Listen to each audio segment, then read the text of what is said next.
नमस्कार दोस्तों, मैं Virendra Kumar Virendraj maths YouTube channel पर आपका हार्दिक स्वागत करता हूं। आज हम पढ़ेंगे घनमूल ज्ञात करना। मतलब जल्दी से जल्दी हम बड़ी से बड़ी संख्याओं का घनमूल किस तरीके से ज्ञात करेंगे, आज हम ये सीखेंगे। तो देखना आप एक बार इधर।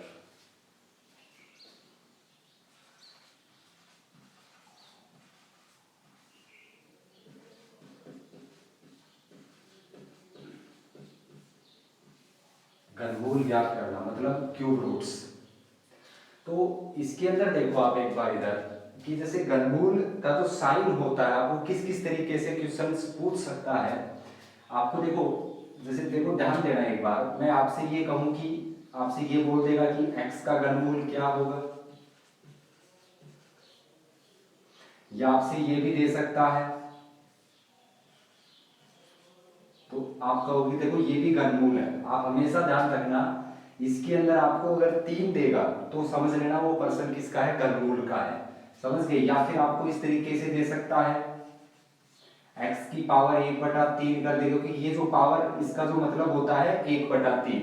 अब ये हटाओगे तो इसका पावर लग जाएगा 1/3, तो ये भी क्या हो जाएगा, घनमूल हो जाएगा। तो घनमूल आपको इस तरीके से पूछ सकता है। समझ गए मेरी बात। क्योंकि x यहाँ पर कोई भी संख्या है, मानी कितनी बड़ी संख्या हो उसका आप यहाँ पर ये भी दे सकता है, इस तरीके से भी कर सकता है और इस तरीके से भी लिख सकता है। तो समझ लेना ये तीनों चीजें घनमूल ही है। अब यहाँ पर देखिए कि घनमूल हम किस तरीके से ज्ञात करेंगे और एक एक चीज को हम पढ़ते हैं। देखिए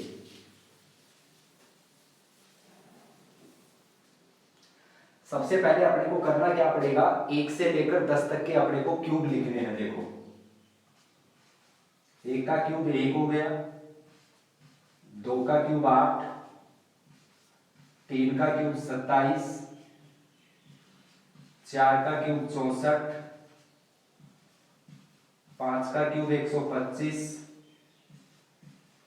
6 का क्यूब 216, 7 का क्यूब 343, 8 का क्यूब 512, 9 का क्यूब 729, 10 का क्यूब 1000। अब यहां देखिए मैंने 1 से लेकर 10 तक के क्यूब लिख लिए और मेरे पास आ गई 1 से लेकर 1000 तक। अब इसके अंदर देखो यहां पर इसके जो अंतिम अंक हैं वो देखो क्या क्या है। अंतिम अंक को मैंने इस डब्बे में बंद कर दिया, ठीक है। अब अंतिम अंक हो गए 1 8 7 4 5 6 3 2 9 0। अब इसका मतलब है वो समझ में आएगा आपको। अगर मैं आपसे ये कहूं कि किसी भी संख्या का अगर अंतिम अंक अगर 0 हो, ध्यान से सुन लेना, किसी संख्या का अगर अंतिम अंक अगर 0 आ रहा है तो उसका जो घनमूल निकलेगा उसका अंतिम अंक क्या होगा, 0 होगा। तो देखो यहाँ पर 0 का क्या हो रहा है, यहाँ पर 0 हो रहा है। अगर किसी संख्या का अंतिम अंक अगर 1 है तो उसका घनमूल का जो अंतिम अंक है वो भी क्या होगा, यहाँ पर 1 होगा। अगर अंतिम अंक अगर 2 आ रहा है तो घनमूल का अंतिम अंक क्या होगा, 8 होगा। आप आराम से समझ सकते हो। देखो 2 का 8 हो रहा है, 3 का 7 हो रहा है, 4 का 4 हो रहा है, 5 का 5, 6 का 6, 7 का 3, 8 का 2, 9 का 9 या 0 का 0। अब आप इस तरीके से भी कर सकते हैं। देखिए अब मैंने क्या, अगर नेक्स्ट अगर किसी संख्या का अंतिम अंक अगर 3 है तो उसके घनमूल का अंतिम अंक क्या होगा, 7 होगा। 4 है तो क्या होगा, 4 ही होगा। 5 है तो घनमूल का अंतिम अंक क्या होगा, 5। 6 है तो घनमूल के अंतिम अंक क्या हो जाएगा, 6। अगर संख्या का अंतिम अंक 7 है तो उसके घनमूल का अंतिम अंक क्या होगा, यहाँ पर 3। उसके बाद अगर 8 है तो घनमूल का अंतिम अंक क्या क्या हो जाएगा, 2। और अगर 9 है तो घनमूल का अंतिम अंक क्या हो जाएगा, यहाँ पर 9। अब यहाँ पर देखिए ये चीज हमने पढ़ी। तो अब यहाँ पर देखो ध्यान देना कि ये तो क्या रहेंगे, संख्याओं के अंतिम अंक रहेंगे। जब उसका घनमूल निकालेंगे तो उसके अंतिम अंक ही आ जाएंगे। समझ गए मेरी बात। तो अपने को इस तरीके से करना है। अब आप यहाँ पर ये देखिए कि जैसे हम एक एक एग्जाम्पल को लेते हैं और कितने जल्दी से हम उसको हल करते हैं। जैसे अगर मैं आपसे ये कहूं, देखिए जैसे मान लो मैंने एक सवाल लिया, मैंने लिखा 12167 मतलब 12167 का घनमूल क्या होगा। तो अपने को अंतिम अंक देखना है, ये संख्या है तो इसका अंतिम अंक अपने को देखना है वो क्या है, 7 है। तो 7 अगर अंतिम अंक आ रहा है तो क्या लेना अपने को, 3। तो मतलब इसका जो घनमूल निकलेगा उसका अंतिम अंक क्या होगा, 3 होगा। एक चीज क्लियर होगी। अब घनमूल में करना क्या है कि अंतिम 3 अंक को छोड़ना पड़ेगा अपने को। मैंने क्या कहा, घनमूल में संख्या के अंतिम 3 अंक को छोड़ना पड़ेगा। अपने पास क्या बच गया, 12। अब ये 12 ये देखिए कि किन दो संख्याओं के बीच आ रहा है, मतलब किन दो संख्याओं के घनों के बीच आ रहा है। तो आप कहोगे कि सर 8 और 27 के बीच आ रहा है, बिल्कुल आ रहा है, 8 और 27 के बीच आ रहा है। अब आप ये देखिए कि 27 तो मैं ले नहीं सकता, क्योंकि 27 क्या हो जाएगा, 12 से बड़ा हो जाएगा। अपने को लेना क्या पड़ेगा, 8 लेना पड़ेगा, और 8 है वो किसका घन होता है, 2 का। समझ गए मेरी बात, 8 किसका घन होता है, 2 का। तो अपने को यहाँ पर 2 लिखना है। तो इसका जो आंसर आ जाएगा वो क्या हो जाएगा, 23 हो जाएगा। तो इस तरीके से हम घनमूल ज्ञात करेंगे। अगला एग्जांपल लेते हैं, जैसे मैंने कहा 156 25। अब ये देखिए इसका जो अंतिम अंक है वो क्या है, 5 है। तो आप कहोगे कि सर 5 का तो अंतिम अंक क्या होता है, 5 ही होता है। देखिए यहाँ पर 5 अगर आ जाए तो 5 होगा। अंतिम 3 अंक को छोड़ना है। अपने पास बच गए क्या, 15। अब वो 15 भी देखो 8 और 27 के बीच आ रहा है, तो अपने को 8 लेना है। तो 8 किसका घन हो गया, 2 का। तो ये मतलब इसका जो घनमूल आया है 156 25 का, वो घनमूल कितना आया है, 25 आया है। क्लियर। और भी हम संख्या लेते हैं, देखते हैं।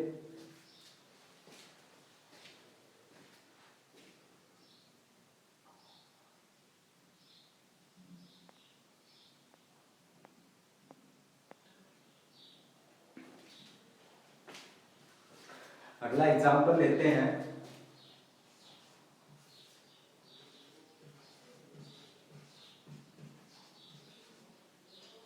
अगला है 262 144 का घनमूल क्या होगा।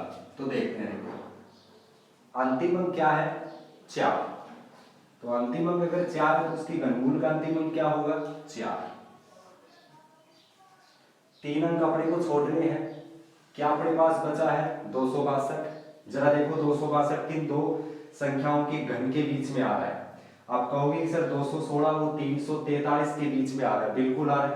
तो 343 अपने को लेना नहीं है, 216 लेंगे। अब 216 लेंगे तो 216 किसका घन है, तो आप कहोगे कि सर 6 का घन है। तो यहाँ पर हम रख देंगे 6। तो इसका जो घनमूल आया है वो कितना आया है, 64 आया है। बात आ रही है समझ में। अगला एग्जाम्पल लेते हैं। देखो मैंने लिखा जैसे 778 688।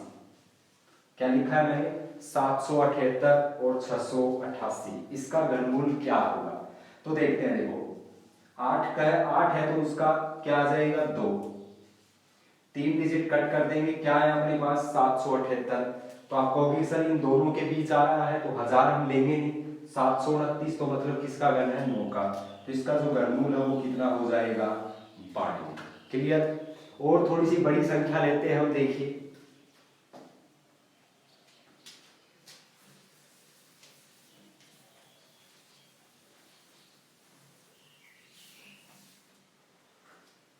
जैसे मैंने लिया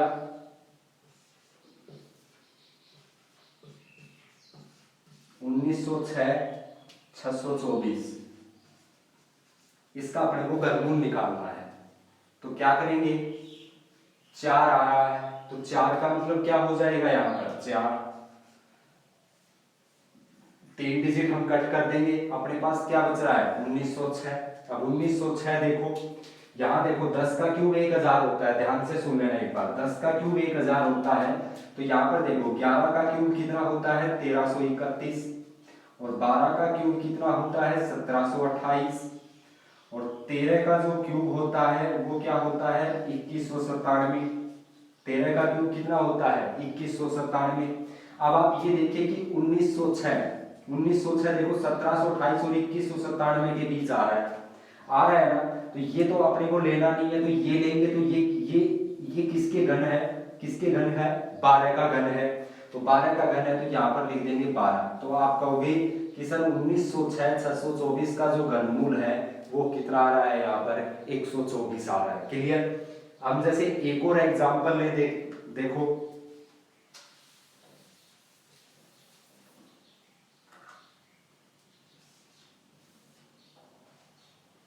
जैसे मैंने लिया 4657 463। अब जैसे इसका अपने को घनमूल निकालना है, काफी बड़ी संख्या है, तो देखो आप 3 आ जाए तो क्या करना है, अपने को 7 लेना है, 3 डिजिट अपने को कट करना। अब आप ये देखिए 4657 किस किस के बीच आ रहा है, तो हमने देखो क्या किया था, 13 का क्यूब हमने लिखा, तो 13 का क्यूब लिखा था 2197। फिर 14 का क्यूब कितना हो जाएगा बताओ, 14 का क्यूब हो जाएगा 2744। क्लियर। उसके बाद 15 का क्यूब कितना होगा बताओ, 15 का क्यूब होगा 3375। ठीक है। अब उसके बाद 16 का क्यूब कितना होगा, 4096। 16 का क्यूब कितना हो जाएगा, 4096 हो जाएगा। तो आप डायरेक्ट लिख लो, देखो 16 का क्यूब हो रहा है 4096 और 17 का क्यूब कितना हो रहा है 4913। ठीक है। अब आप ये देखिए कि यहाँ पर देखिए 4657 है, वो इन दोनों के बीच आ रहा है। अपने को थोड़ा सा अंदाजा लगाना है कि जैसे 4657 वो किन दो संख्याओं के घन के बीच में आ रहा है, तो हम डायरेक्ट हम लिख सकते हैं, क्योंकि अपने को कम से कम देखो 1 से लेकर या तो 20 तक अपने को क्या होना चाहिए, घन याद होने चाहिए, तो हम इनको सेकंडों से निकाल सकते हैं। अब देखो इन दोनों के बीच आ रहा है, तो मतलब ये तो मैं ले नहीं सकता, उस 4096 लूंगा तो ये किसका घन हो जाएगा 16 का, तो यहाँ पर 16 रखेंगे तो आप कहोगे कि सर इसका जो घनमूल आया है वो आया है 167। तो हम इस तरीके से कुछ सेकंडों में हम यहाँ पर घनमूल ज्ञात कर सकते हैं। समझ रहे हो ना मेरी बात, तो आप इस तरीके से इनको लिखोगे। अब थोड़ा सा हम पढ़ लेते हैं कि जो घनमूल में जो संख्याएं होती है, जो पूर्ण घन संख्याएं होती है, उनका बीजांक क्या क्या होता है, वो चीज भी हम पढ़ लेते हैं। देखिए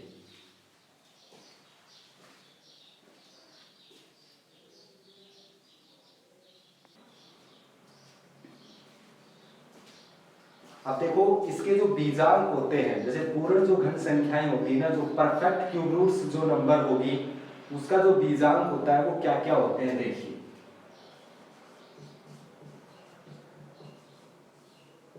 बीजांक मतलब होता है कि उनके अंकों का योग होना चाहिए, उनके अंकों का योग क्या क्या होना चाहिए, तो ही वो पूर्ण घन संख्या होगी। ठीक है। अब देखिए यहाँ पर देखो 1 से लेकर 10 तक ही अपने को पता चल जाएगा कि क्या क्या बीजांक होंगे। तो देखो 1 तो आएगा, तो मतलब मैंने कहा कि 1 होता है बीजांक, अंकों का योग 1 होगा तो वह पूर्ण घन संख्या होगी। 8 भी होगा। अब आप यहाँ देखिए 3 का क्यूब 27 होता है, तो 27 में देखिए 2 और 7, तो 2 + 7 करोगे तो 2 और 7 कितने हो गए 9, तो मतलब आप कहोगे कि 9 भी होता है इसका बीजांक। 6 और 4 कितने हो गए 10, और 10 में 1 + 0 करोगे 1, तो 1 तो होता ही है। क्लियर। 5 और 2 7 और 1 8 आ गया, 6 और 1 7 और 2 9 हो गए, 4 और 3 7 और 3 10, 10 में 1 + 0 करोगे तो क्या आएगा 1 हो गया बीजांक, 1 भी आ रहा है। 2 और 1 3, 3 और 5 8 हो गए, 9 और 2 11, 11 और 7 कितने हो गए 18, तो 18 का 1 + 8 कितने हो जाएंगे 9 आ गया यहाँ पर, और इसका क्या हो जाएगा 1 हो जाएगा। तो मैं यहाँ पर ये कहूंगा कि पूर्ण जो घन संख्याएं होती है उनका बीजांक 1 8 और 9 होगा, ये हमेशा ध्यान रख लेना। अगर इसके अलावा अगर कोई भी बीजांक आ रहा है तो वह पूर्ण घन संख्या नहीं होगी। जैसे देखो हम एग्जाम्पल के तौर पे मैं आपसे ये कहूं, क्या 1728 क्या पूर्ण घन संख्या है। अब आप यहाँ पर इसकी जांच भी कर सकते हो, क्या 1728 पूर्ण घन संख्या है, तो क्योंकि इनके जो अंकों का योग है वो इनमें से होना चाहिए।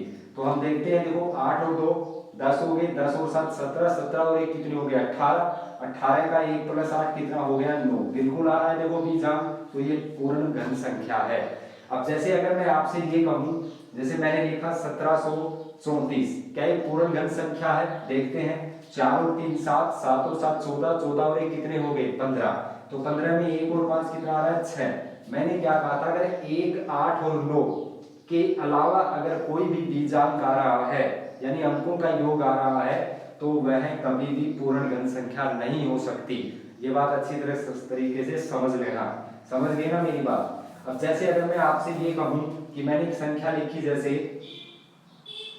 268 56 19, क्या यह पूर्ण घन संख्या है, तो देखते हैं। देखो अब देखो अंकों के योग के अंदर क्या होता है कि जिसका अंकों का योग अगर 2 आ रहा है तो वहां पर हम 0 मानते हैं। ये चीज मैं आपको पूर्ण वर्ग संख्या की जांच करने में मैंने आपको समझाया था यहाँ पर। तो हम क्या करेंगे, 9 को यहाँ पर 0 मान लेते हैं, तो क्योंकि 0 में कोई भी संख्या जोड़ोगे तो वो सेम संख्या आएगी।